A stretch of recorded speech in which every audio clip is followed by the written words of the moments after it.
start your Monday off right. Isn't that exciting? Let's go. Let's do it.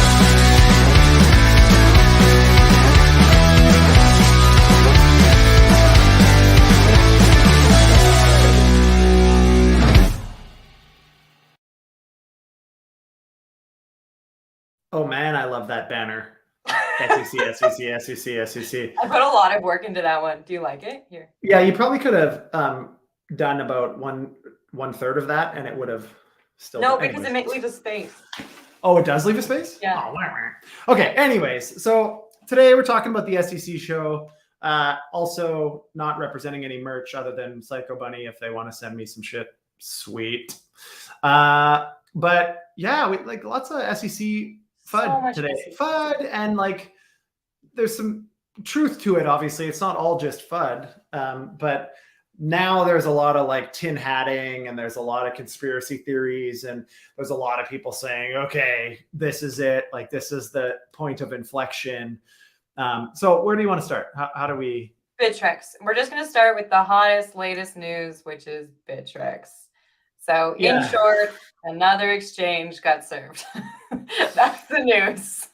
Yeah. So this is an interesting one. The Bittrex CEO that left recently is actually a very experienced individual. Used to work, I believe, at Deutsche with some other people that we know. So they're not immune to understanding regulation and so on. This actually dates back to activities in 2016 to 2019, which was a completely different world. The challenge, at least from my perspective, this is my opinion, the challenge here is like, maybe we have a greater understanding today of what the view is on securities rules and laws and what applies and what doesn't. But in 2016 and to 2019, like that was barely even a topic of conversation. Like it was there, it existed, but the common conception, oh, those puppies. That's right. No, all good. The common conception though at the time was that, you know, we weren't being considered securities. Like there was no validation or verification that the space wasn't. But at that time, there was a pretty good expectation that there would be some other classification of blockchain assets and so on. And so this is alarming to me because it's taking things that we're learning and establishing today and applying it to stuff in the past. And that to me is concerning. And so that's, I think, as a builder, as an entrepreneur in this space, this is concerning. And I think that's kind of been the sentiment is that, you know, people are looking at this going, whoa, wait a second. Like you have your dates a bit funky, just for some clarity. Are you sure? Yeah, from 2014 to 2017, Bittrex paid the U.S. Treasury Department over $30 million over allegations that they had poor compliance.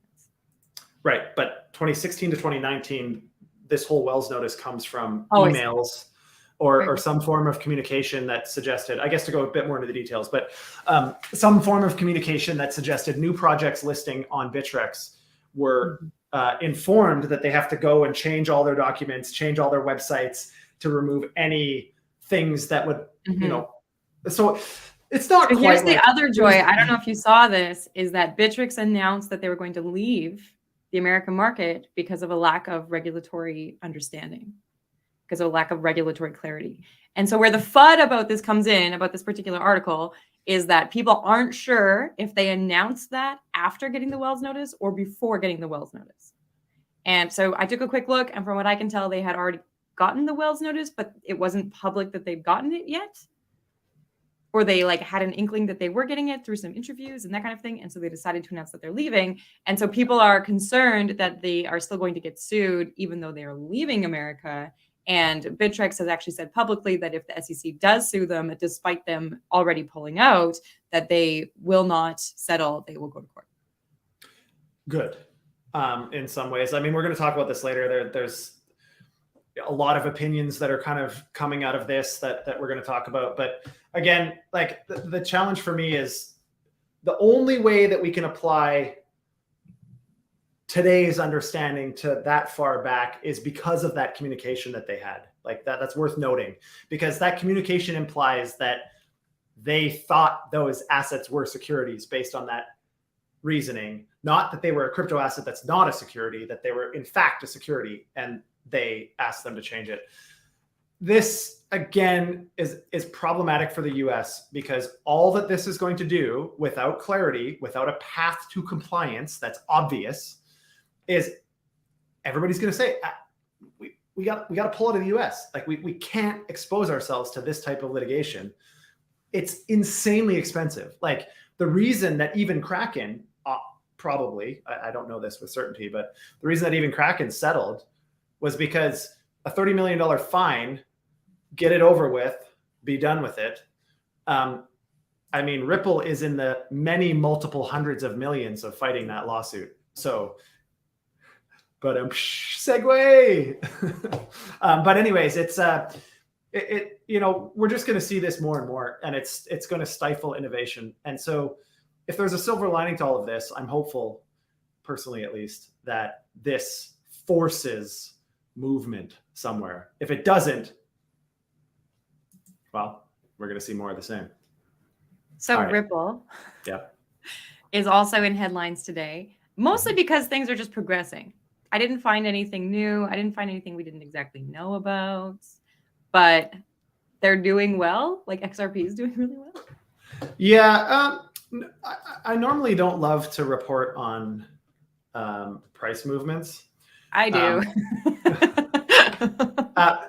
Even more so because I think this is like not even really meaningful price movement. Like it moved 2%. Like, yeah. Okay. But you know, Ripple is in the news. They have done some stuff recently. They're working on different types of compliance mechanisms for other assets on the Ripple network. I think that's what's kind of causing some of this. Having said that, I mean, a 35% increase on the monthly chart. Yeah, that's almost every monthly chart. So anyways, this is a little bit of like, we couldn't think about what to put for a headline, so let's just talk about the Ripple price. But is it too hypey for you? I liked this one because basically people are like, hey, Ripple and the SEC, because there's SEC news right now, but there's not actually any news.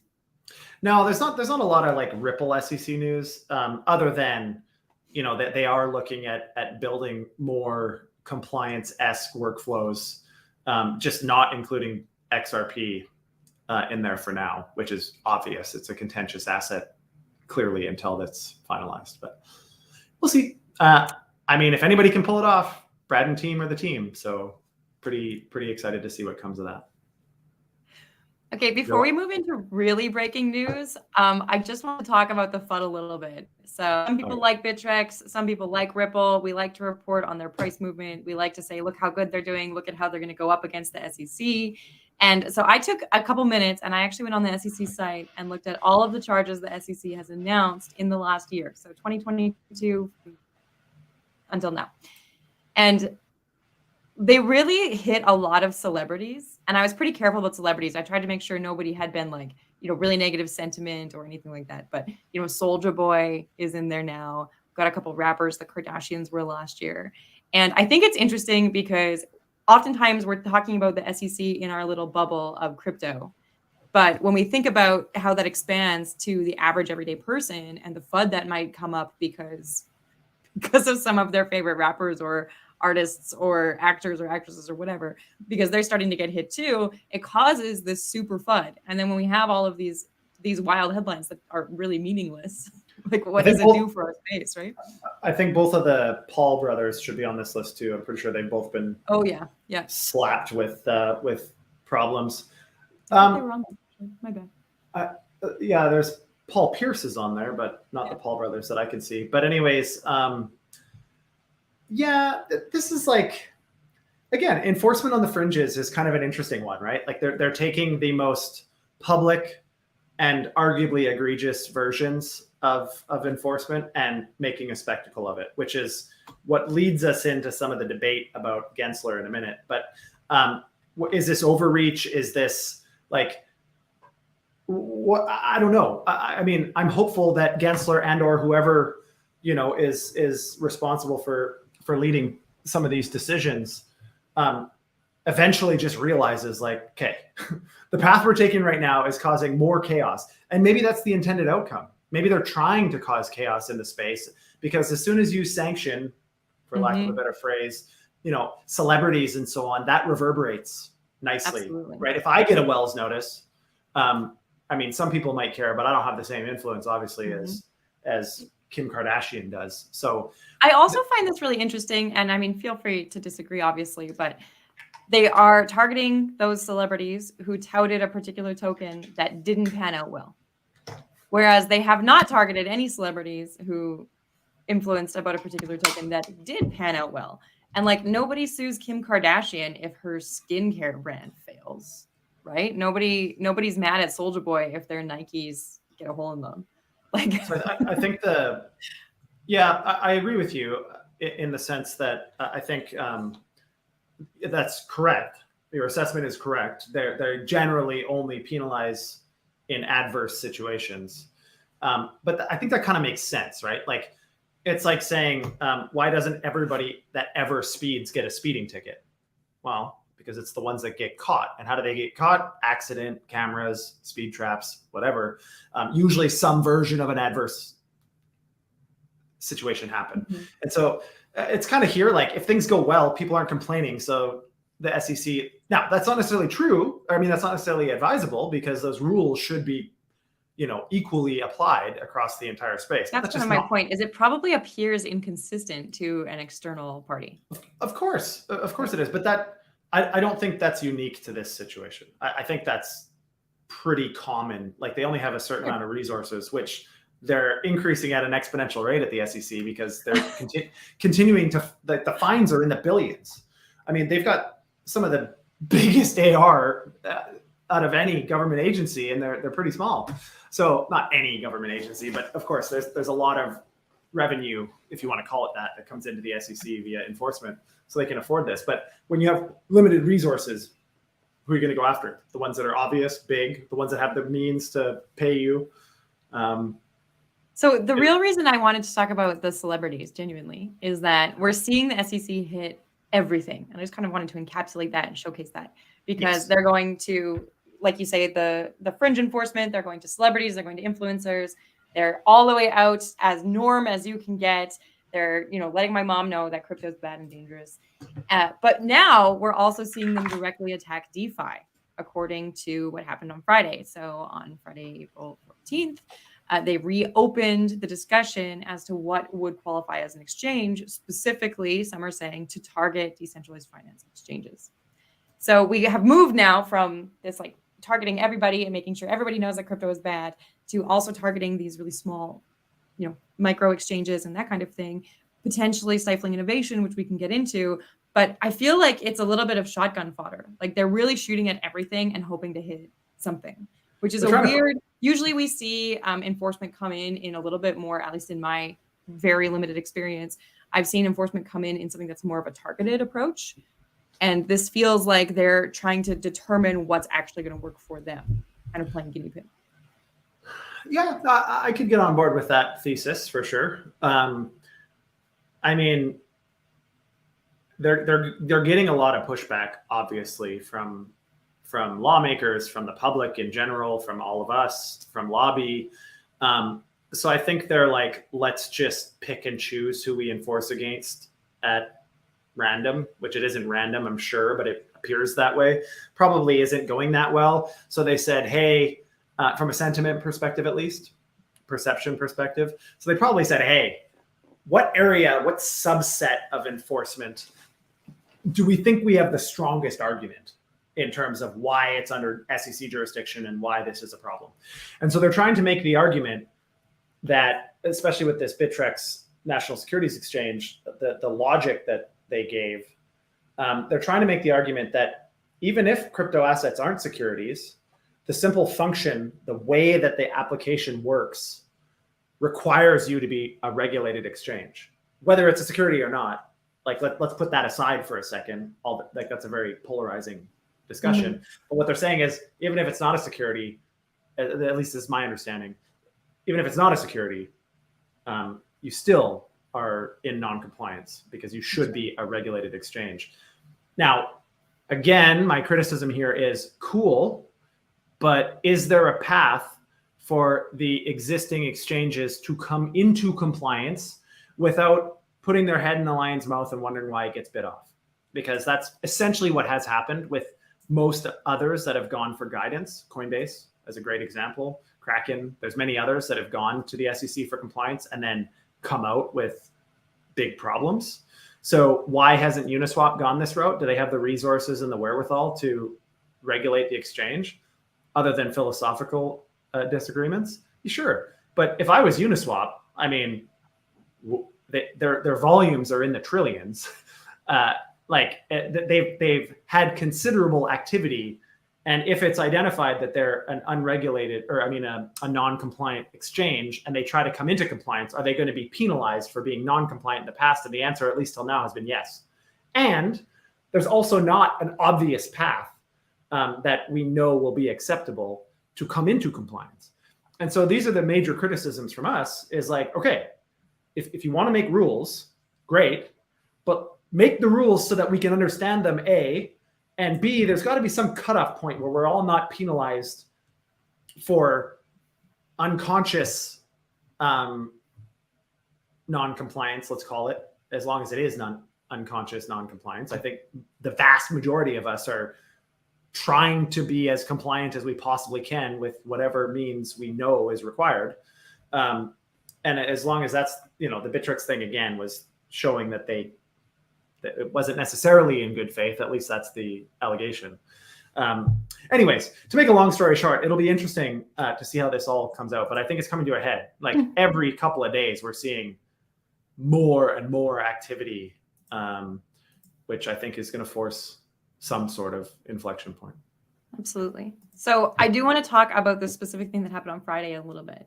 I don't know if you watched it or read about it or heard about it, but essentially Gensler came to the commission and said, we're going to reopen, well, we're going to vote on reopening the definition of what an exchange means within crypto to the SEC. And before they went into session, he had quite a few remarks about why that might be. Here's one fun one of them. Basically, honestly, in my opinion, we aren't surprised to see this. We anticipate that DeFi is also a crypto trading platform. I don't think Gensler is too off base here, but they do also try to talk about it being time tested. And bear with me here, this comes back to Ripple, because one of the things that we didn't say about Ripple is one of the new things that's come up in their case is they're being compared to a law that was made in 1940. And so there's all of these kinds of things happening with these cases and with the SEC trying to impose earlier regulations that might not be possible in a modern world. And that's kind of where Gensler's coming from. So he's looking at what's happening with Bittrex. He's looking at what's happening with Ripple. And he says, hey, I bet that we can apply that to DeFi exchanges too, which so far have not actually fit within our boundary, within the SEC's boundary. And so he went in with these comments, and then they voted 3-2. They're going to reopen what the definition means, and the public can actually go in and comment on that for the next couple of weeks. So I suggest that you do that. Maybe we'll link to it. I don't know. Yeah. Basically, this means that like they want DeFi exchanges to be treated like other crypto exchanges. That seems fine, but it also seems like a lot of red tape. Probably also is an innovation stifler. But what people are worried about and what people are funny about is that Gensler wants to change the rules now. Yeah. Well, change the rules, or at least establish some rules, to me is better than status quo. So do I want all of this to be overly regulated? Absolutely not. Of course not. But having said that, this uncertainty is debilitating for the space, for users, for participants, for new potential entrants, whether it's developers and entrepreneurs or users. The current status quo is not okay. And so some of the challenges with some of these antiquated laws is that some of the rules were, some of the wording and language is based on technology at the time, which has been a consistent challenge as technological innovation has happened at an exponential rate, especially since the 40s. But I think you've seen a lot of updates and stuff to securities laws over the last couple of 100 years. And of course, they have to evolve with technology and with experience in the markets. So I think this is no different. But rushing to put these policies in, like we should have been doing this 2 years ago, 3, 4, 5 years ago, really meaningfully engaging, talking about this before it came to a crazy head. But now we're talking, multiple trillions of dollars, millions of people in the US that participate here, and we have zero clarity around this. Yes, so please go comment, talk to your Congress people and your senators and whoever you have to, if you're in the US, to try to have some sort of voice be heard here on this. And because again, I mean, at some point, in my opinion, in the relatively near future, this is going to come to a head. Mm-hmm. And even if that voice is a yes, even if you agree with the sentiment of what they're proposing, that's great. But they obviously need some guidance from someone who's actually in crypto. Well, and again, like I could get on board with requiring you to be some version of a regulated exchange. I don't see a world where that's not going to be the case in the future. But if that is the case, like we have to create some sort of separation between what was and what will be, so that people can confidently engage in good faith with regulators to make sure that we're like, we want to be in, all of us want to be in compliance. I don't want to ever be in non-compliance ever, obviously. Well, maybe not obviously, but I surely don't. And everybody that I talk to that has a, meaningful commitment to this space long-term, doesn't ever want to be on the wrong side of regulation. But currently, I mean, would I rather have even this type of regulation versus the status quo? Actually, yeah, because at least then the rules are clear, hopefully. Then we just have to kick and scream and worry about the path to compliance. How do we come into compliance for people that aren't? And how do you make it so that the very act of trying to become compliant doesn't get you a Wells notice? Because that's like, that's like the weirdest bait and switch ever, yeah, please come talk to us. We want to help you get in compliance. But you did this, so here's a fine for 30 million. Thank you for your time. Like, exactly. Pardon? Anyway. If Gensler's stated motivation is true, which you can read here, but essentially accounting for the evolving nature and electronification of trading platforms. If that's true, then I'm on board, because obviously that's what we need. That's what we all agree we need. We can't step into compliance if there isn't some kind of regulation. But this is where we enter the SEC versus Gensler, because people are not happy at all with what he said. Did you read any of what Commissioner Hester Pierce stated? Yeah, it was a fairly scathing response. It's quite the thing. So this is directly from SEC.gov, and Commissioner Hester M. Pierce, who apparently is known as crypto mom within the states, as in looking after crypto. She opens with, "Thank you, Mr. You are getting of this rugged. Release, rather than embracing the promise of you got rugged. Technology. Time out. Why? Sarah, you're getting rugged. Why? Let it catch up. Okay, let's start again. How did she open? She opened with, "Thank you, Mr. Chair. Stagnation, centralization, expatriation, and extinction are the watchwords of this release." And which is actually true. Like we've had some dialogue with Hester over the years, and I've seen her present a few times at different conferences and so on. And I think, from my perspective, she's had the most pragmatic approach to this, like to try to balance both sides of the equation, understanding that blockchain technology really can be a massive global source of innovation in finance, and it can lead actually to much better outcomes if done properly for the end users, whether they're institutional, retail, whatever. It creates a lot more transparency, a lot more accountability, I think, to the traditional financial infrastructure. So I think she's on board with that.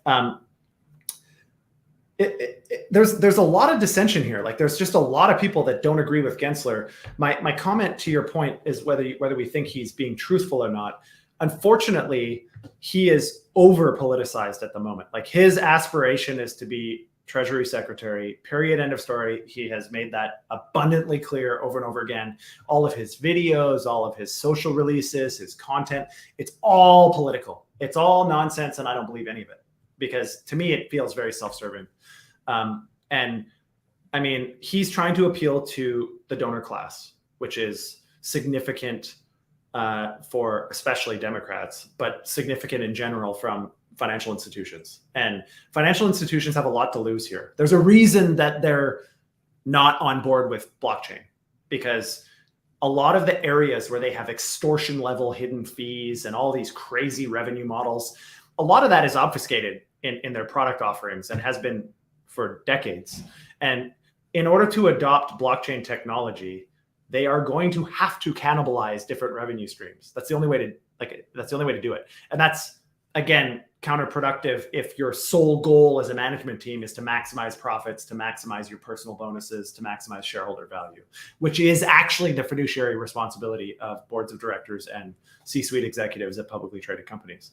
So we can't expect them to act in defiance of their obligations. So their obligations are to protect their market.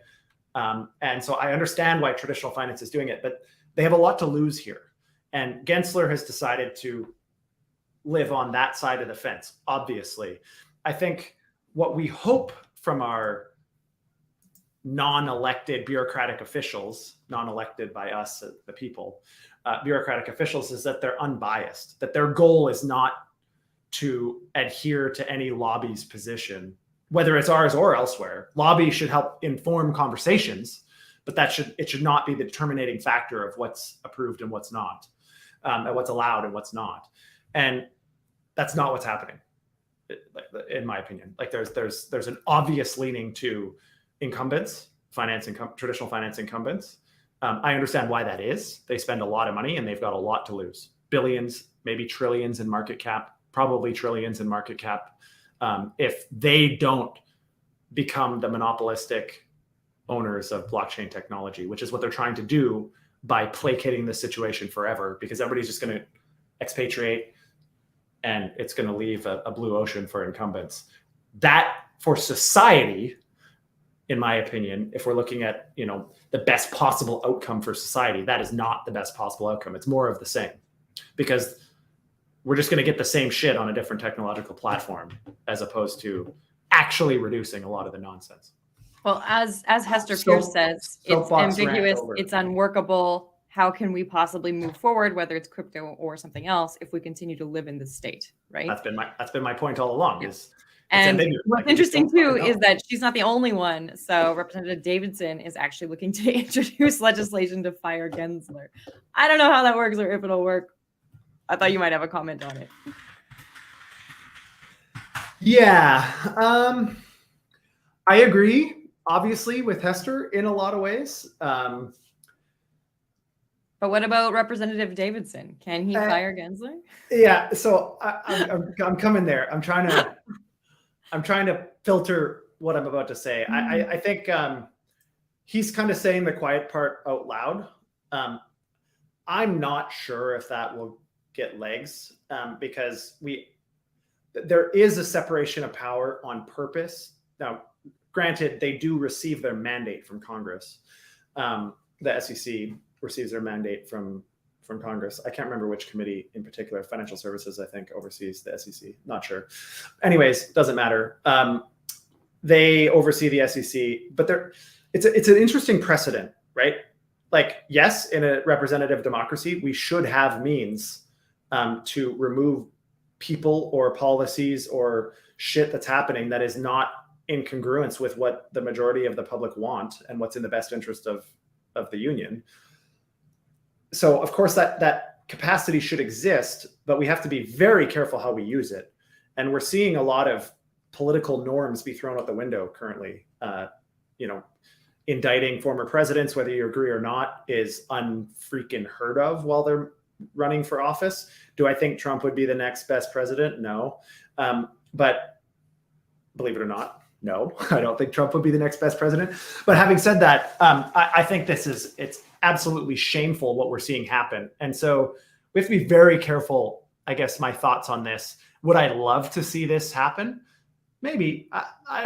All I want to see is meaningful results. I don't really care if it's Gensler or someone else. Like, let's just cut the shit. Let's find some solution. Let's figure out how we can all come into compliance and let's call it a day. And figure out how compliance doesn't stifle the technology. That's the only consideration. Having said that, I mean, it does feel like selective enforcement, and it does feel like there's no clear path, and that is not good. Like that's not going to yield the results, I don't think, that we're looking for. So we'll see. That's the FUD on the SEC. That's the FUD on the SEC. Yeah, you can. I was being a little bit filtered there, but I think it's definitely interesting. I think maybe this is an area that we should see this go through, even if it sets an interesting precedent that anytime a bureaucratic figurehead does something that is not in the best interest of the general public, at least as assessed by the general public. I mean, you're not an overlord. You're a paid bureaucrat, paid by us, the people, period. And so your job is to protect us, the people, period. And so I wouldn't mind seeing, honestly, I wouldn't mind seeing this, only because I think it should be a damn wake-up call for all of these, the elitist class, the bureaucratic class, that Republican or Democrat, I don't really give a shit, but they have no accountability to the people that they were actually paid to serve. And it becomes just a big game of political shenanigans, and we have to have a means to correct it. So I hope, yes, it could set an interesting precedent, but I hope maybe this is one of the ones that happens. We'll see. Okay, hopefully over the week we can talk about something other than the SEC, because we spent so much time on them today. This is your fill of the SEC. We're going to talk about other countries in the crypto arms race. We'll talk about what the heck ETH is doing. We can make it a more interesting week now that we've gotten all of this FUD out of the way. Yeah, absolutely. There are a lot of things we were going to talk about today. This is one of the first days, episode 43. This is one of the first days we haven't talked about crypto arms race. Well, this is kind of all in crypto. Sort of, but we didn't title it that, which is, we're failing. Anyways, like, share, subscribe, do all that shit. We're here every weekday. It's crazy. What a commitment. Every weekday, 12:30 p.m. Eastern, same place, same faces most of the time, unless I get voted off the island. So share, help us get the word out of what we're doing, and we will be back tomorrow with a new episode. But for now, Kiara, go FUD yourself.